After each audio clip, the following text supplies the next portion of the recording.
जय माता दी।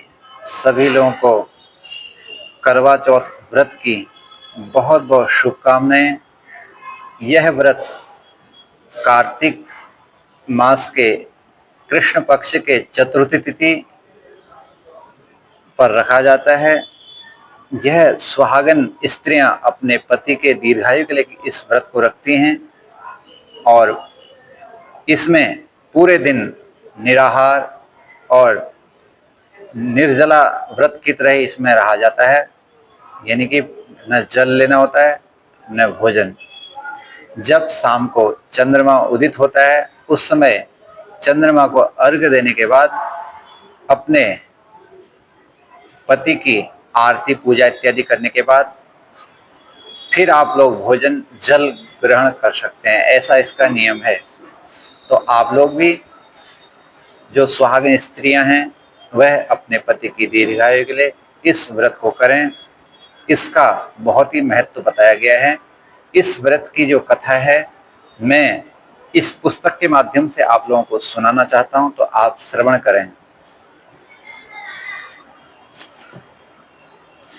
पृथु ने कहा, हे देवर्षि, मैं आपसे कार्तिक मास के कृष्ण पक्ष की चतुर्थी के व्रत के संबंध में पूछ रहा हूँ, यानी कि करवा चौथ के बारे में पूछ रहा था। करवा चौथ यानी कि करवा घड़े को कहते हैं, जो कलश आप मिट्टी का लेते हैं उसे करवा कहा जाता है। चौथ का मतलब चतुर्थी तिथि को कहता है, जो चौथी तिथि होती है पक्ष की, इसलिए उसको करवा चौथ कहा जाता है। इस व्रत का क्या नाम है और क्या विधि है तथा इसका क्या महात्म्य है, यह विस्तार पूर्वक बताइए। यह विस्तार पूर्वक बताने की कृपा करें। नारद जी बोले, हे राजन, इच्छित कामनाओं को देने वाला, अत्यंत पवित्र पाप नाशक तथा पुण्यवर्धनी कथा को सुनो। पापों से मुक्ति पाने के लिए कृष्ण पक्ष की चतुर्थी घोर पाप नाशिनी के रूप में प्रसिद्ध है। प्रत्येक स्त्री पुरुष को यह सुंदर व्रत अवश्य करना चाहिए। हे नरोत्तम, और कुमारी स्त्रियां भी सौभाग्यवती स्त्रियों के समान ही इस व्रत को अलग अलग कर सकती हैं। 8 वर्ष से अधिक आयु वाली कन्या, प्रौढ़ा, बाला अथवा विवाहिता, इन सबको यह शुभ व्रत करना चाहिए। यदि कोई स्त्री मोहवश इस व्रत को नहीं करती है तो उस विवाहिता स्त्री का पति मृत्यु लोक को प्राप्त हो जाता है। विधि तथा नियम पूर्वक इस सुंदर व्रत को करने वाली स्त्री कभी विधवा नहीं होती है। यदि कोई कुमारी कन्या इस व्रत को करती है तो उसे सुंदर पति प्राप्त होगा और वह उसके साथ सदा प्रसन्न बनी रहती है। हे राजन, मेरे वचनों को ध्यान पूर्वक सुनो। तृतीया तिथि को इस व्रत का नियम लेना चाहिए, यानी कि जो करवा चौथ से अगले दिन से ही आपको व्रत के सारे नियम में बंधना होगा। जो अन्य व्रतों के नियम होते हैं वैसे ही आपको इस दिन पालन करना होगा। चतुर्थी तिथि को प्रातःकाल उठकर यथा विधि स्नान करके सभी आवश्यक कामों को करना चाहिए। फिर गंध पुष्प आदि के मंडप में गणेश जी का पूजन ध्यान करना चाहिए। व्रत का संकल्प लेना चाहिए। तत्पश्चात प्रदोष काल में, यानी कि साय के समय, सूर्य अस्त से 1 घंटे पहले का समय प्रदोष व्रत होता है, प्रदोष काल होता है, उसे प्रदोष काल कहा जाता है। उस समय गणेश जी की पूजा करनी चाहिए तथा चंद्रोदय होने पर चंद्रमा को अर्घ्य देना चाहिए। फिर ब्राह्मणों को भोजन कराकर स्वयं भी भोजन करना चाहिए तथा काम, क्रोध, लोभ, मोह को त्याग देना चाहिए। रात्रि में जागरण करना चाहिए।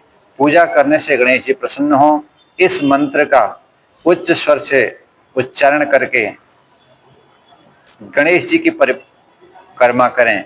हे राजन, स्तुति पाठ करने के बाद आरोग्य तथा सौभाग्य की प्राप्ति के लिए 1 मुट्ठी अनाज गणेश जी को चढ़ाएं।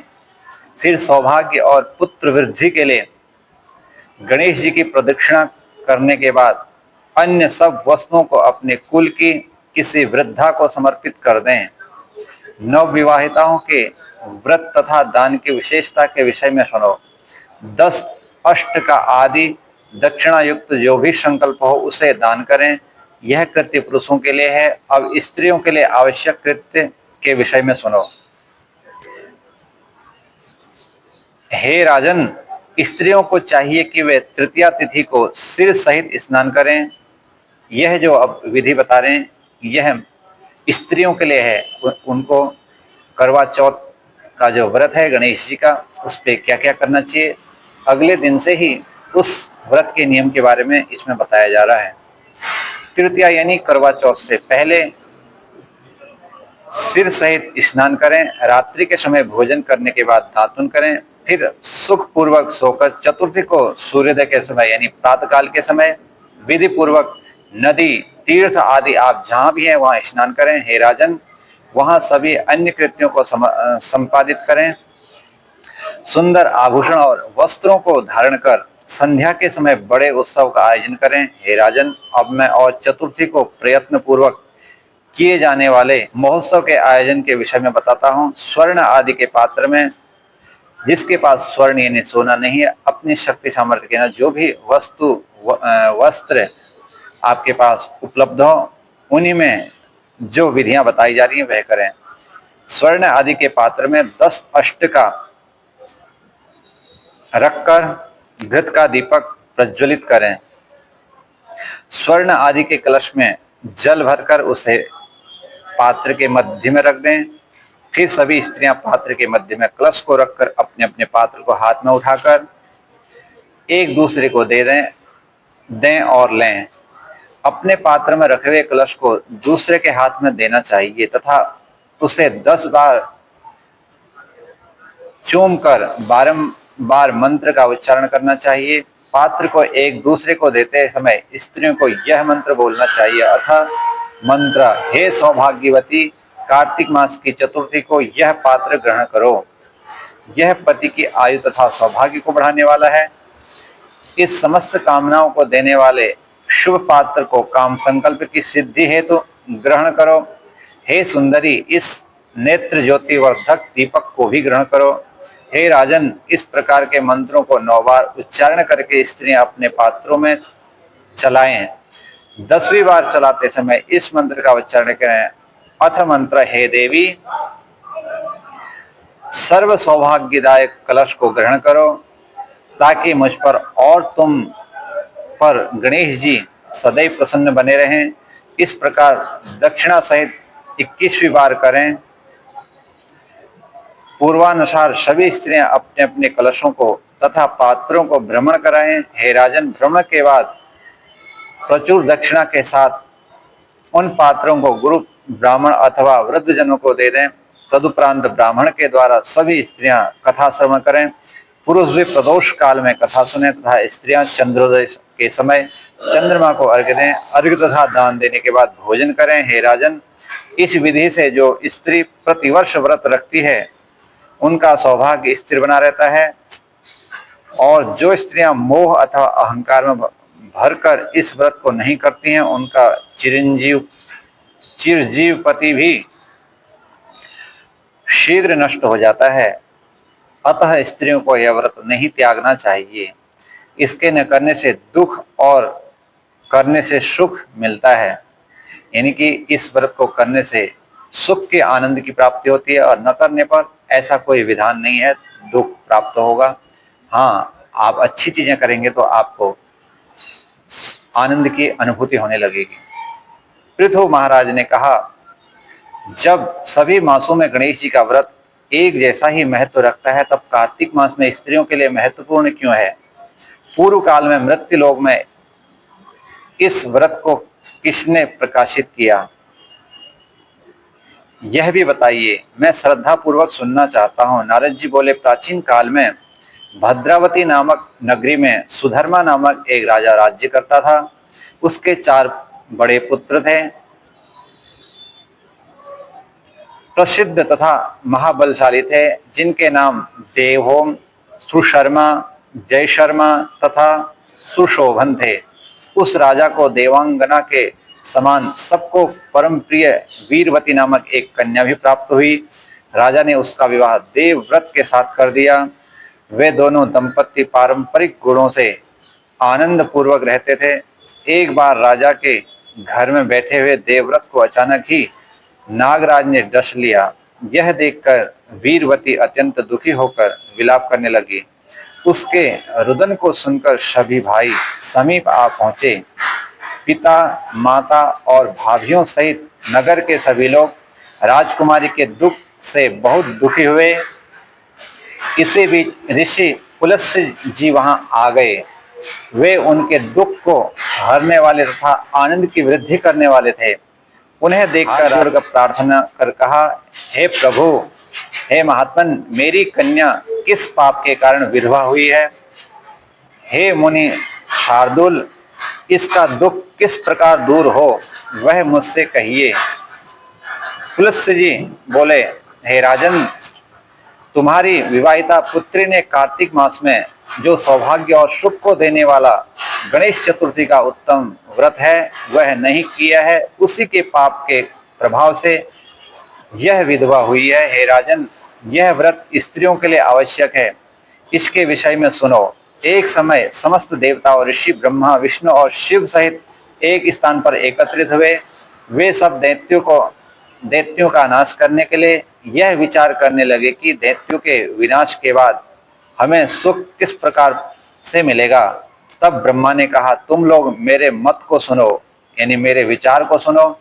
श्री गणेश जी का व्रत सब दैत्यों को नष्ट करने वाला है, क्योंकि गणेश जी का एक नाम ही है विघ्न विनाशक, यानी दुख को दूर करने वाले, संकट को हरने वाले। यह सुनकर सब देवताओं ने गणेश जी का व्रत रखा और उसके प्रभाव से दैत्यों को नष्ट किया और देवताओं की जय जयकार हुई। उनकी जीत हुई, देवताओं की, दैत्य पराजित हुए।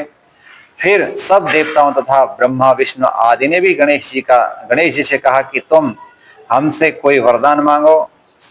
भगवान गणेश जी बोले, कार्तिक माह के कृष्ण पक्ष की चतुर्थी यानी करवा चौथ को जो स्त्री मेरा व्रत रखे, उसका पति चिरंजीव यानी दीर्घ काल तक जीने वाला हो। आप लोग मुझे यही वर दीजिए। जो पुरुष कार्तिक मास के कृष्ण पक्ष वाले इस व्रत को रखे, वह भी दीर्घायु हो। यानी स्त्री और पुरुष दोनों के लिए इसका विधान बताया गया है। विशेषकर कलिकाल में इसको स्त्रियां ही अधिकतर इस व्रत का पालन करती हैं। हो सके तो पुरुष भी इसका पालन कर सकते हैं, ऐसा जरूरी नहीं है कि स्त्री इस व्रत को पालन करेगी। यह सुनकर देवताओं ने कहा, देवता बोले, जो जो स्त्री कार्तिक मास के कृष्ण पक्ष में तुम्हारा व्रत करेगी, उसके अल्पायु पति को चिरंजीव होंगे। जो इस व्रत को नहीं करेगी, उनके पति नष्ट हो जाएंगे। ऐसा तो जरूरी नहीं है नष्ट हो जाएंगे, जो किसी परिस्थिति के कारण, किसी मोह लोभ के कारण नहीं रख पा रही है, पर जो स्त्री इस व्रत को रखेगी उसको आनंद की प्राप्ति होगी। हे राताओं के वरदान वाला, यह व्रत सभी स्त्रियों को प्रयत्न पूर्वक करना चाहिए। तुम्हारी पुत्री ने यह व्रत नहीं किया था, इसलिए उसे ऐसा फल मिला। राजा ने कहा, हे तपोधन मुनि, अब मुझे क्या करना चाहिए जिसके करने से मेरी पुत्री को सुख प्राप्त हो? जी बोले, हे राजन, यदि आपकी पुत्री अब भी कार्तिक माह के कृष्ण पक्ष की चतुर्थी को विधि पूर्वक व्रत रखे, तो गणेश जी की कृपा और मेरे अनुग्रह से इसका पति जीवित हो जाएगा, इसमें कोई संदेह नहीं है। यह कहकर पुलस्त्य जी चले गए। तब राजा की पुत्री ने अपने पति के मृत शरीर को तैल में सुरक्षित रखवा दिया। इसके बाद जब कार्तिक माह आया, तब उसने विधि पूर्वक व्रत किया और महोत्सव रचकर पात्र विचलन के अंत में कथा सुनी तथा ब्राह्मणों को दान दिया। रात्रि के समय चंद्रमा को अर्घ्य देकर तथा पुनः ब्राह्मणों को दान इत्यादि से निवृत्त कर उस व्रत के प्रभाव से उसका पति जीवित हो गया। हे राजन, उसी समय से यह व्रत लोक प्रचलित हो गया। हे राजन, जो भी स्त्री अथवा पुरुष इस व्रत को करते हैं, वह सुख सौभाग्य पाते हैं। हे राजन, गणेश व्रत की कथा ब्राह्मण से सुने और कार्तिक माह की कृष्ण पक्ष की चतुर्थी को गणेश जी का व्रत रखें। पुराण वर्णित इस पवित्र कथा को अवश्य सुनना चाहिए। हे राजन, कथा न सुनने से व्रत का आधा फल प्राप्त होता है। हे राजन, कार्तिक मास में कथा सुनना विशेष रूप से आवश्यक है। ब्राह्मण के मुख से कथा सुनने पर 10 गुना फल प्राप्त होता है। इस कथा को पढ़ने अथवा सुनने से सहस्त्र गोदान करने का फल प्राप्त होता है। पद्म पुराण कार्तिक मास महात्म्य के अंतर्गत पृथु नारद संवाद में सौभाग्य को देने वाला यह चतुर्थी का पावन पुण्य व्रत इस पुस्तक में वर्णित है। आप लोग भी ऐसे ही जो व्रत में इसके नियम बताए गए हैं, प्रातःकाल स्नान ध्यान से निवृत्त होकर पवित्र मन से, सच्चे मन से, सद्विचार से इस व्रत को धारण करना चाहिए। काम, क्रोध, लोभ, मोह इन चीजों का संयम रखें। इन चीजों में किसी प्रकार द्वेष, असत वाणी का प्रयोग उस दिन ना हो। वैसे तो रोज ही ना हो, परंतु व्रत के दिन खासकर इन चीजों को त्याग करना चाहिए।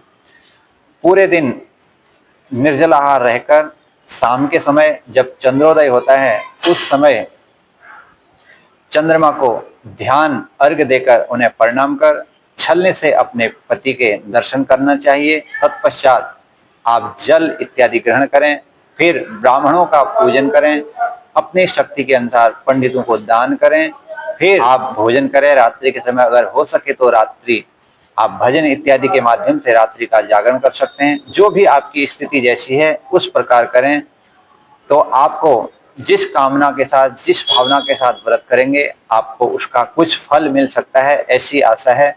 आप लोग भी इस व्रत को करके अपने पति की दीर्घायु बढ़ाने की जो इसमें कथा में बात कही गई है तो आप इसका पालन करें। अवश्य आपको सब कुछ जो भी इस भौतिक जीवन में है विश्वास पर ही सब कुछ है। अगर विश्वास करेंगे तो आपको इसका फल अवश्य मिलेगा, अगर विश्वास ही नहीं करेंगे तो कहाँ फल मिलेगा।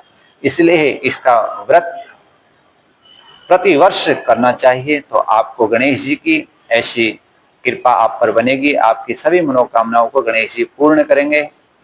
जय माता दी। हर हर महादेव।